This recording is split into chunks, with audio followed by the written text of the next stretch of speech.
I'm Kim Morgan. I'm here with Quentin Tarantino. Welcome to our fabulous 50s Western double feature, Gunman's Walk and Arizona Raiders. Quentin, we've been doing 60s movies and a couple 1970s movies.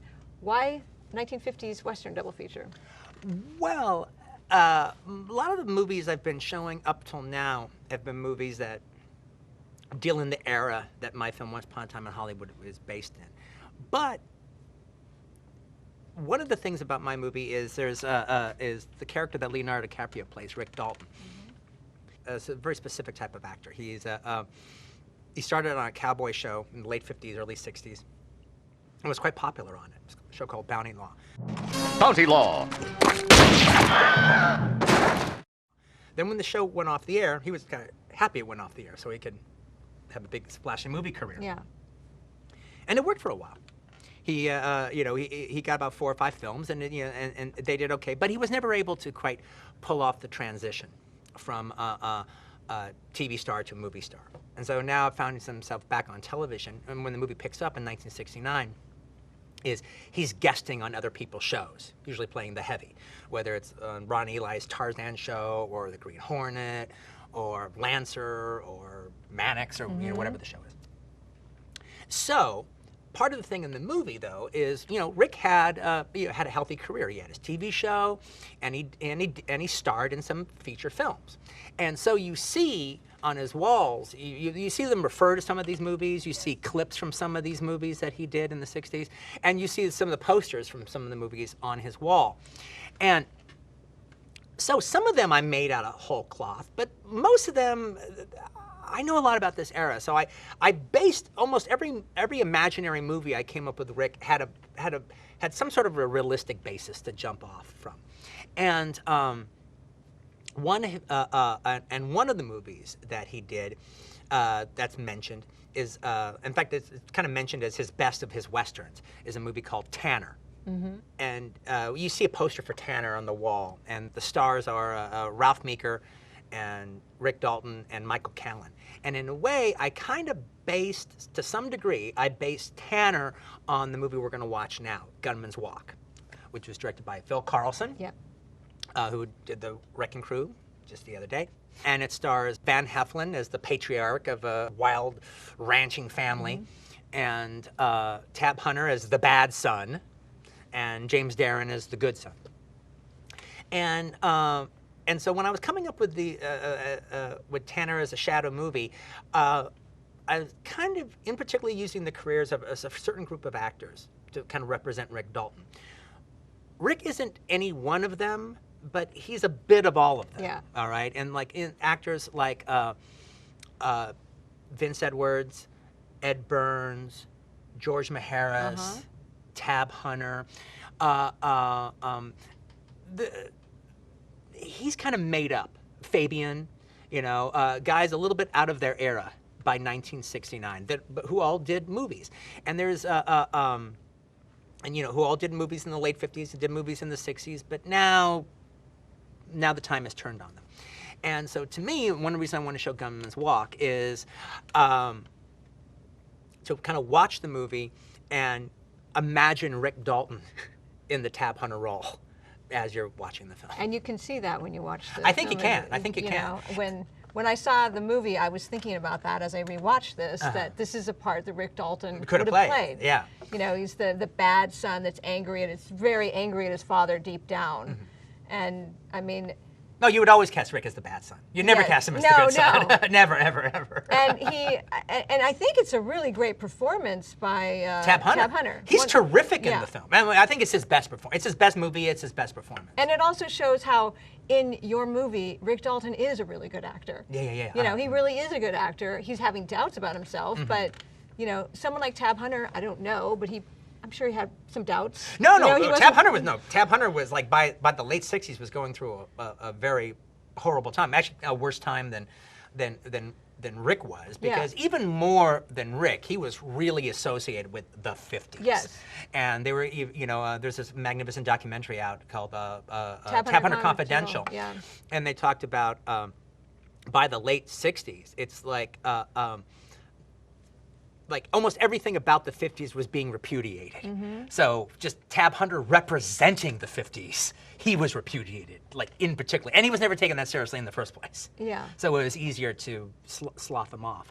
And it, it makes me kind of sad when I see some of the stuff, that he did in the later 60s. But but back in Gunman's Walk, and also I guess we mentioned before, I'm a big Phil Carlson fan. I think it's hands down his best Western. It is one of his best. I think it is. I agree with you. It is his best Western. It's also it's got the leanness of his noir films too. It's got the leanness. But I mean, it's one of the really. I think it's one of the great 50s Westerns of its type, of its ilk. I mean, it's there with Flaming Star and Vera Cruz and a lot of those type, and the Bud Bedecker films. I think it sits very, very comfortably amongst all those. So let's watch it right now, and then about mid-movie we'll come back and we'll talk a little bit more about it and more about Rick Dalton's erstwhile career. Right? So coming up, Gunman's Walk with Tab Hunter, Van Heflin, and James Darren. Enjoy. See you.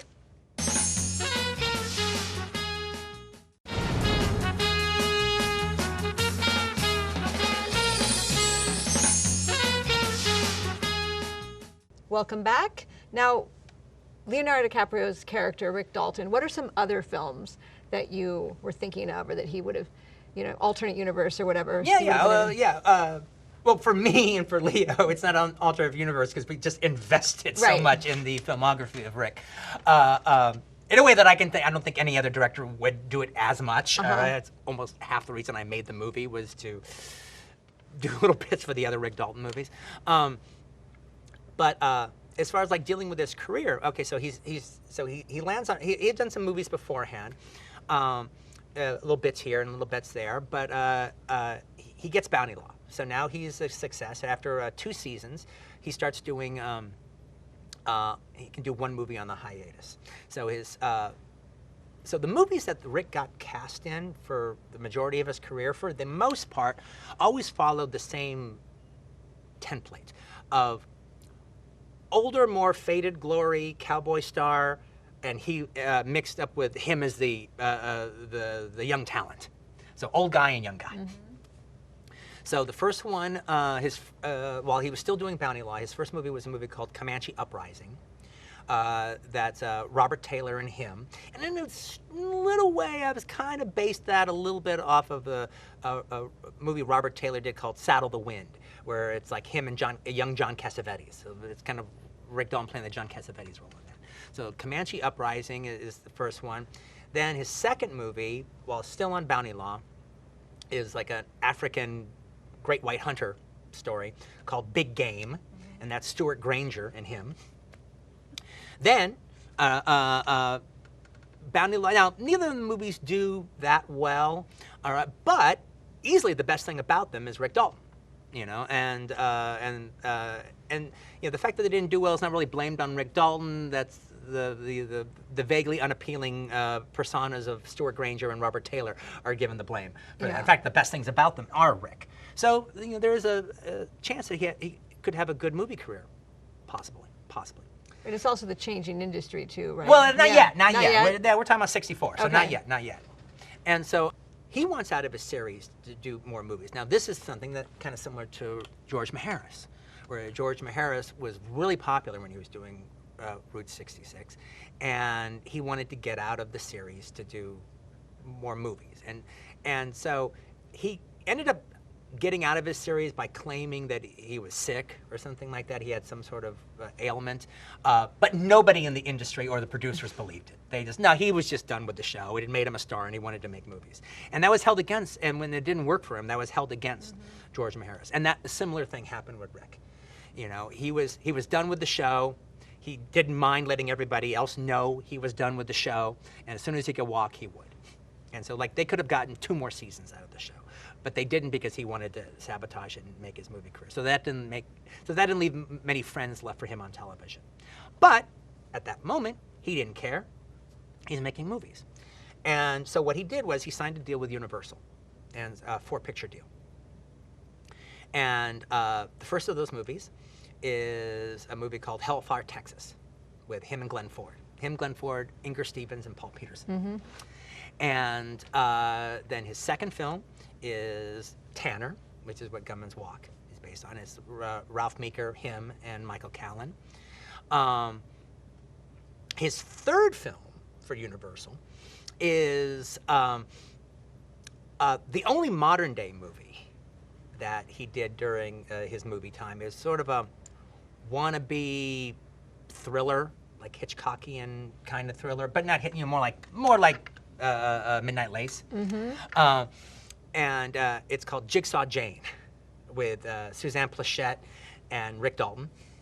She got top billing in that one. Yeah, well, she's Jane. Yeah, she's Jane. She's Jane. Yeah, but like, okay, in the case of that movie, that's like where it's like, so she's this girl, she's living in San Francisco, and she's got this group of friends, and one by one, somebody's killing off all her friends.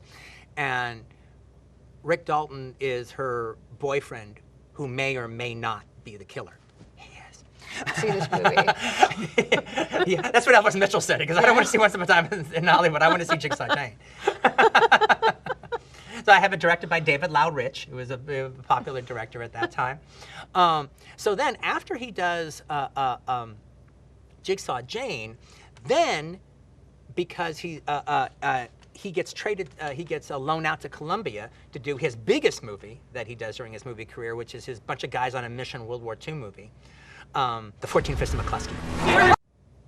And so that is, Rod Taylor is McCluskey, Verna Lisi is the beautiful Italian partisan. He's the third lead, like his second in command, Sergeant Mike Lewis. And then there's also Sal Mineo is one of the guys, and Adam West is a good Nazi, a good German, all right, stuck in the bad Nazi uniform. And then Van Johnson is the kind of general exposition who sends them on the mission to blow up the dam. Now, the way Rick got that is one of his favorite directors is the director Paul Winkos, who'd done earlier Battle of the Coral Sea. Yeah. And it cast Rick in a couple of movies, and even directed a couple episodes of his TV show. So at Columbia, Winkos is doing 14 Fists of McCluskey, and Fabian is playing the third lead. And then Fabian breaks his shoulder doing a Virginian directed by William Whitney. That actually is the truth. He breaks his shoulder doing the Virginian, and so Winkos thinks, well, who can I get? Oh, how about Rick Dalton?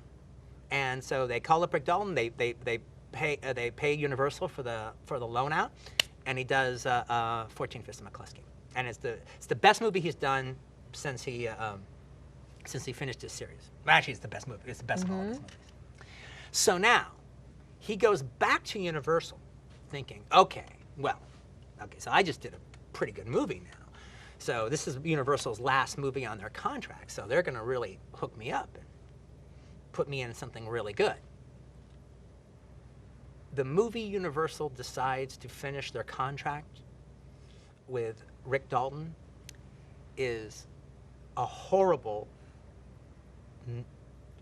mid-60s children's movie called Salty the Talking Sea Otter. And Rick is there's like a stupid little boy and a stupid talking sea otter. Bill Dana does the voice for the talking sea otter, and Rick is his charter boat licensing dad. Universal was done with Rick. They're not in the Rick Dalton business anymore. So when they plug him into Salty the Talking Sea Otter, they're just telling you that they have no interest in continuing this relationship anymore. The public has spoken, and it has decided that you are not a movie star. So they simply want to get rid of the last movie on the contract. And so that's how Rick ends his career. And then so when, and now there's no more, so now it's like 1967, almost 68. And there's no more movies coming Rick's way, and so now Rick starts his new career, which is guesting on other people's TV shows, usually playing the bad guy. Now, there's always this hope that he could get another show of his own, but he burned so many bridges when he left off Bounty Law that he needs to work his way out of his hubris that he has. So right now he's doing penance, just playing the bad guy on other people's shows.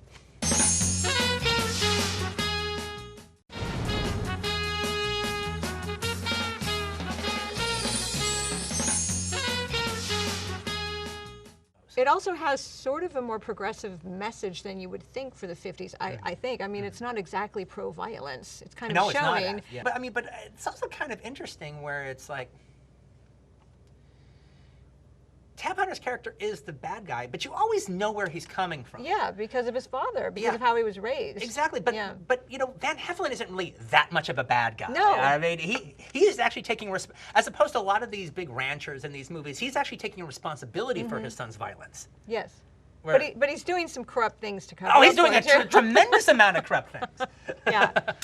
But you know, I mean, you know where the movie is going from the first half hour.